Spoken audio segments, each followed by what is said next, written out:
ಓಂ ಸಾಯಿರಾಮ್. ಸಾಯಿ ಸಚ್ಚರಿತೆಯ 22ನೇ ಅಧ್ಯಾಯವನ್ನು ಬಾಬಾರವರ ಪಾದಗಳಿಗೆ ನಮಸ್ಕರಿಸುತ್ತಾ ಪ್ರಾರಂಭಿಸೋಣ. ಇದರಲ್ಲಿ ಸ್ನೇಹಿತರೆ ಏನೇನು ಟಾಪಿಕ್ ಇದೆ ನೋಡ್ಕೊಂಬಿಡೋಣ. ಸರ್ಪದಿಂದ ರಕ್ಷಣೆ, ಬಾಳಾ ಸಾಹೇಬ ಮೀರಿಕರ, ಬಾಬು ಸಾಹೇಬ ಬೂಟಿ, ಅಮೀರ ಶಕ್ಕರ, ಏಮಾಡ ಪಂಥ, ಸರ್ಪ ಹತ್ಯೆ ಬಗ್ಗೆ ಬಾಬಾರವರ ಅಭಿಪ್ರಾಯ. ಇದಿಷ್ಟು 22ನೇ ಅಧ್ಯಾಯದಲ್ಲಿದೆ. ನಾವು ಬಾಬಾರವರನ್ನು ಧ್ಯಾನಿಸುವುದು ಹೇಗೆ ಅಂತಂದರೆ, ಅವರ ಮರ್ಮವನ್ನಾಗಲಿ ಪರಮಾತ್ಮನ ರೂಪವನ್ನಾಗಲಿ ಯಾರಿಂದಲೂ ಅಳಿಯುವುದಕ್ಕೆ ಸಾಧ್ಯವಿಲ್ಲ. ವೇದಗಳಿಗೆ ಸಹಸ್ರ ನಾಲಿಗೆಗಳುಳ್ಳ ಆದಿಶೇಷನಿಗೆ ಆಗಲಿ ಅದು ಸಾಧ್ಯವಿಲ್ಲ. ಪರಮಾತ್ಮನ ಪಾದವೇ ಸುಖದ ಸಾಧನವೆಂದಿರುವ ಭಕ್ತರಿಗೆ ಪರಮಾತ್ಮನ ರೂಪ ಗೋಚರವಾಗುವುದು. ಈ ಉದಾತ್ತವಾದ ಜೀವನದ ಗುರಿಯನ್ನು ಸಾಧಿಸಲು ಅವನನ್ನು ಧ್ಯಾನಿಸುವುದೊಂದು ಬಿಟ್ಟರೆ ಬೇರೆ ಯಾವ ಸಾಧನವೂ ಇಲ್ಲ. ಏಮಾಡ ಪಂಥರು ಭಕ್ತಿಯ ಮತ್ತು ಧ್ಯಾನದ ಸುಲಭವಾದ ಮಾರ್ಗವನ್ನು ಈ ರೀತಿ ವಿವರಿಸಿದ್ದಾರೆ. ಕೃಷ್ಣ ಪಕ್ಷದ ಚಂದ್ರನು ದಿನೇ ದಿನೇ ಕ್ಷೀಣಿಸುತ್ತಾ ಒಂದು ದಿನ ಕಣ್ಮರೆಯಾಗುವನು. ಆ ದಿನವೇ ಅಮಾವಾಸ್ಯೆ. ನಂತರ ಶುಕ್ಲ ಪಕ್ಷದ ಆರಂಭವಾಗಿ ಚಂದ್ರನು ಪ್ರಕಾಶಿಸತೊಡಗುತ್ತಾನೆ. ಆಗ ಜನಕೋಟಿಯು ಚಂದ್ರನನ್ನು ನೋಡಲು ಆತೊರೆಯುತ್ತಾರೆ. ಪ್ರತಿಪದೆಯ ದಿನ ಚಂದ್ರನು ಕಾಣಿಸುವುದೇ ಇಲ್ಲ. ಮರುದಿನ ಸ್ವಲ್ಪ ಕಾಣುತ್ತಾನೆ. ವೃಕ್ಷಗಳ ಎಲೆಗಳ ಸಂಧಿಯಲ್ಲಿ ಕಾತುರರಾಗಿ ನಾವು ನೋಡುತ್ತಿದ್ದರೆ ಆ ಚಂದ್ರನ ಸೊಬಗೆ ಬೇರೆ. ಇದನ್ನೇ ಆಧಾರವಾಗಿಟ್ಟುಕೊಂಡು ಈಗ ಬಾಬಾರವರ ದಿವ್ಯ ತೇಜ ಪ್ರತಿಭೆಯನ್ನು ಅವಲೋಕಿಸೋಣ. ಬಾಬಾರವರ ಫೋಟೋವನ್ನು ನೋಡಿದಾಗ ಬಾಬಾನ ಫೋಟೋ ಎಷ್ಟು ಮುದ್ದಾಗಿ ಕಾಣುತ್ತೆ. ಮತ್ತು ಅವರು ಬಲಗಾಲನ್ನು ಎಡಗಾಲಿನ ಮಂಡಿಯ ಮೇಲೆ ಹಾಕಿಕೊಂಡು ಎಡಗೈ ಬೆರಳುಗಳನ್ನು ಬಲಗಾಲಿನ ಪಾದದ ಮೇಲಿಟ್ಟುಕೊಂಡು ಕುಳಿತಿದ್ದಾರೆ. ಬಲಗಾಲಿನ ಹೆಬ್ಬೆಟ್ಟಿನ ಮೇಲೆ ಎಡಗೈ ತೋರು ಬೆರಳು ಮತ್ತು ಮಧ್ಯದ ಬೆರಳುಗಳನ್ನು ಇಟ್ಟುಕೊಂಡಿರುತ್ತಾರೆ. ಈ ಸ್ಥಿತಿಯಲ್ಲಿ ಕುಳಿತಿರುವ ಬಾಬಾ, ನೀವು ನನ್ನ ಪ್ರತಿಭೆಯನ್ನು ಕಾಣಬಯಸಿದರೆ ಅಹಂಕಾರ ಮತ್ತು ಮಮಕಾರವನ್ನು ತ್ಯಜಿಸಿರಿ. ತೋರ ಬೆರಳು ಮತ್ತು ಮಧ್ಯದ ಬೆರಳು ಇವುಗಳ ಮಧ್ಯೆ ಇರುವ ಬಲಗಾಲಿನ ಹೆಬ್ಬೆಟ್ಟಿನ ಮೇಲೆ ನಿಮ್ಮ ಚಿತ್ತವಿಟ್ಟು ಧ್ಯಾನಿಸಿರಿ.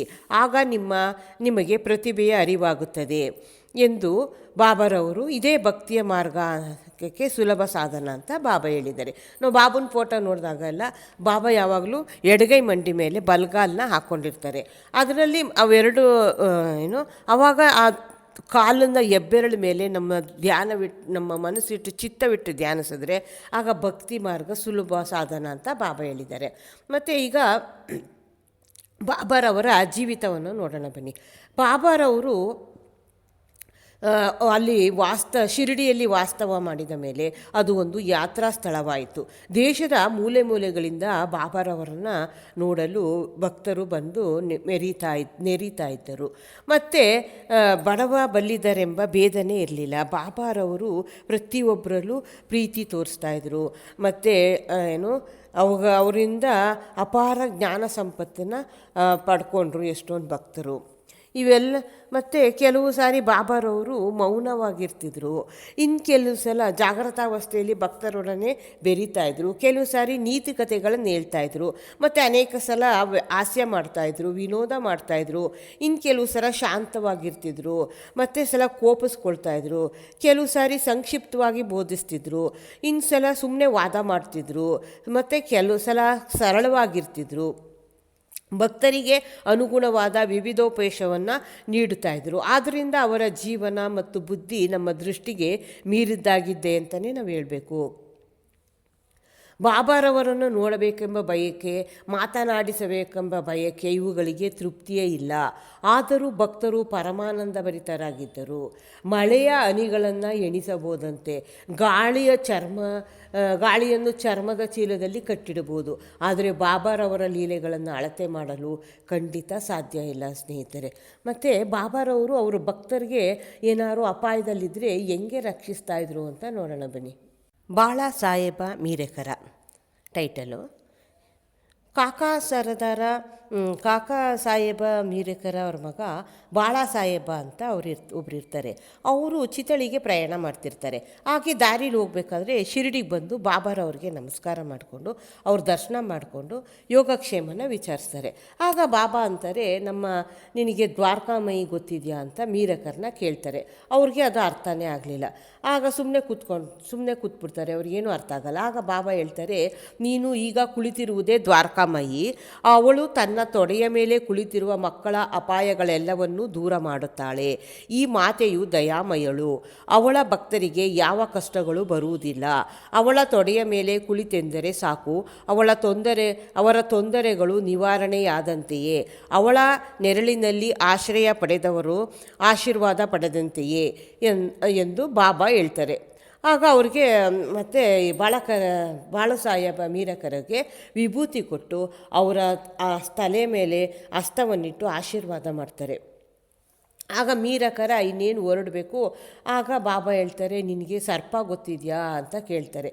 ಅವರು ತಮ್ಮ ಎಡಗೈಯನ್ನು ಮುಷ್ಟಿಯಿಂದ ಸರ್ಪದಂತೆ ಅಲ್ಲಾಡಿಸುತ್ತಾ, ಅವನು ಬಹಳ ಭಯಂಕರನು, ಆದರೆ ದ್ವಾರಕಾಮಯಿ ಮಕ್ಕಳನ್ನು ಏನು ಮಾಡಬಲ್ಲನು?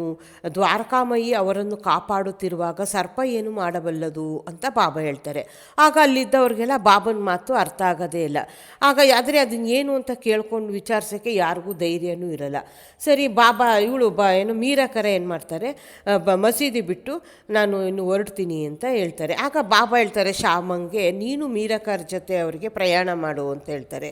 ಆಗ ಸರಿ, ಅವರು ಹೋಗಿ ಮೀರಕರ್ಗೆ ಹೇಳ್ತಾರೆ, ಶ್ಯಾಮ ನಾನು ನಿನ್ನ ಜೊತೆ ಬರ್ತೀನಿ ಅಂದಾಗ, ಬೇಡ ನೀನು ಬರೋದು ಬೇಡ ಅಂದಾಗ, ಸರಿ ಬಾಬಾ ಅವರು ಶ್ಯಾಮ ಹೋಗಿ ಬಾಬಂಗೆ ಹೇಳ್ತಾರೆ, ಅವರು ಬರೋದು ಬೇಡ ಅಂತ ಇದ್ದಾರೆ ಅಂತ ಹೇಳ್ತಾರೆ. ಆಗ ಬಾಬಾ ಅಂತಾರೆ, ಸರಿ ಹೋಗಬೇಡ, ನಾವು ಯಾವಾಗಲೂ ಒಳ್ಳೆಯದನ್ನೇ ಎಣಿಸಬೇಕು, ಒಳ್ಳೆಯದನ್ನೇ ಮಾಡಬೇಕು, ಆದರೆ ಏನಾಗಬೇಕು ಅದು ಆಗಿಯೇ ಬಿಡುತ್ತದೆ ಅಂತ ಬಾಬಾ ಹೇಳ್ತಾರೆ. ಆಗ ಸರಿ, ಇವನು ಸ್ವಲ್ಪ ಕ್ಷಣ ಯೋಚನೆ ಮಾಡಿ ಬಾಳಸಾಹೇಬ ಪುನಃ ಶ್ಯಾಮನ್ನ ನನ್ನ ಜೊತೆ ಕರ್ಕೊಂಡು ಹೋಗೋಣ ಅಂತ, ನನ್ನ ಜೊತೆ ಬನ್ನಿ ಅಂತ ಹೇಳ್ತಾನೆ. ಆಗ ಶ್ಯಾಮ ಹೋಗಿ ಬಾಬಂಗೆ ತಿಳಿಸಿದಾಗ, ಸರಿ ಆಯಿತು ಹೊರಟಿ ಅಂತಂತಾರೆ. ಇಬ್ಬರು ಚಿತಳಿಗೆ ಹೋಗ್ತಾರೆ. ಅಲ್ಲಿ ರಾತ್ರಿ 9 ಗಂಟೆಗೆ ತಲುಪ್ತಾರೆ. ಅಲ್ಲಿ ಒಂದು ಮಾರುತಿ ದೇವಸ್ಥಾನದಲ್ಲಿ ತಂಗಿರ್ತಾರೆ ರಾತ್ರಿ.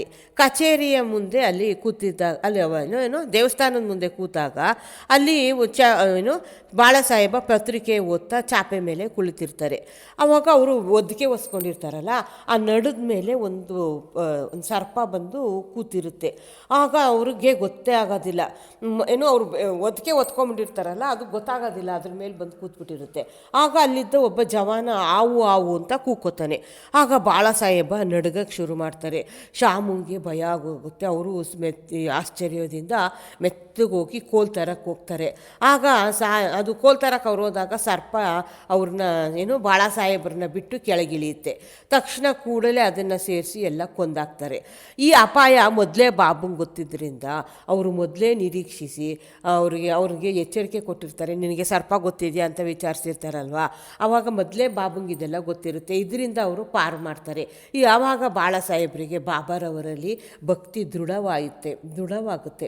ಒಬ್ಬರು ಪ್ರಸಿದ್ಧ ಜ್ಯೋತಿಷಿಯಾದ ನಾನಾ ಡೇಂಗಳೆಯವರು ಅಂತ ಒಬ್ಬರಿರ್ತಾರೆ.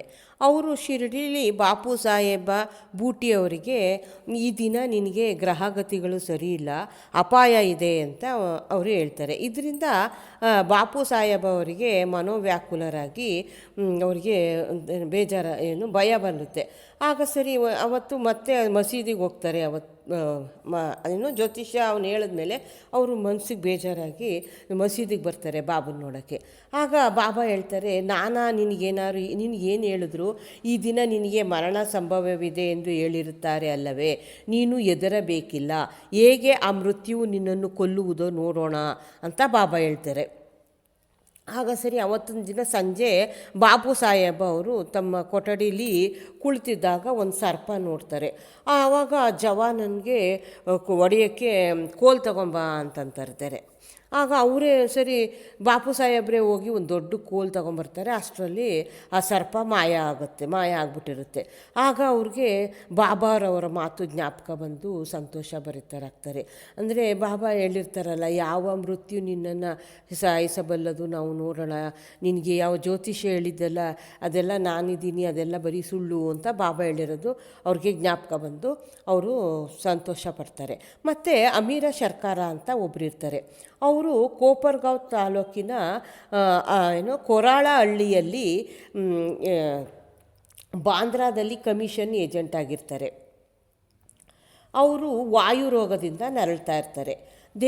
ಭಗವಂತನ ಸ್ಮರಿಸಿ ಬಾಬಾ ಅವ್ರ ಹತ್ರ ಬಂದು ರೋಗನ ಗುಣಪಡಿಸುವಂತೆ ಬೇಡ್ಕೋತಾರೆ. ಅದಕ್ಕೆ ಸರಿ ಬಾಬಾ ಹೇಳ್ತಾರೆ ಚಾವಡಿಯಲ್ಲಿ ತಂಗುವಂತೆ ಹೇಳ್ತಾರೆ. ಆ ಚಾವಡಿಯು ಅನಾರೋಗ್ಯ ಸ್ಥಳವಾಗಿರುತ್ತೆ. ಆದರೆ ಬಾಬಾ ಅವರ ಆಜ್ಞೆಯನ್ನು ಅವರು ಮೀರಂಗಿರಲಿಲ್ಲ. ಬಾಬಾ ಅವರು ಮಸೀದಿಗೆ ಅವ್ರನ್ನ ಬರ್ಗೊಡ್ಲಿಲ್ಲ. ಹಾಗಾಗಿ ಚಾವಡಿಗೆ ಅವರೇ ಹೋಗಿ ಬರ್ತಿರ್ತಾರೆ.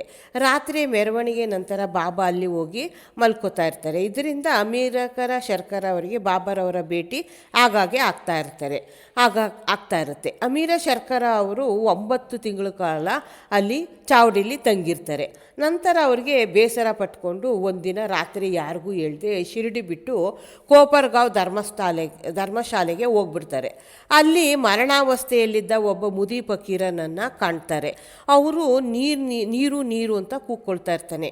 ಅಮೀರ ಶರ್ಕರ ಏನು ಮಾಡ್ತಾರೆ, ಅವ್ರಿಗೆ ಕುಡಿಯೋಕ್ಕೆ ನೀರು ಕೊಟ್ಟಾಗ ನೀರು ಕುಡಿದ ತಕ್ಷಣ ಫಕೀರ ತಕ್ಷಣ ಮರಣ ಹೊಂದ್ಬಿಡ್ತಾರೆ.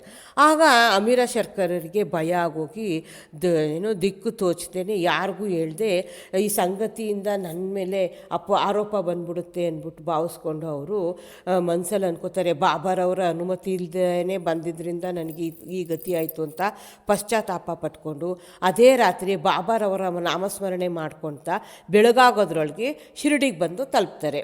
ಆಮೇಲೆ ಬಾಬಾ ಅವರು ಹೇಳಷ್ಟು ದಿನ ಚಾವಡಿಯಲ್ಲೇ ತಂಗಿ ಪೂರ್ತಿ ಗುಣ ಹೊಂದವರಿಗೆ ಅಲ್ಲೇ ಇರ್ತಾರೆ. ಆವಾಗ ಒಂದಿನ ರಾತ್ರಿ ಬಾಬಾ ಅಬ್ದುಲ್ಲಾ ಯಾವುದೋ ಒಂದು ಭೂತ ಬಂದು ನನ್ನ ಅಪ್ಪಳಿಸುತ್ತಿದೆ ಅಂತ ಬಾಬಾ ಕೂಗ್ಕೋತಾರೆ.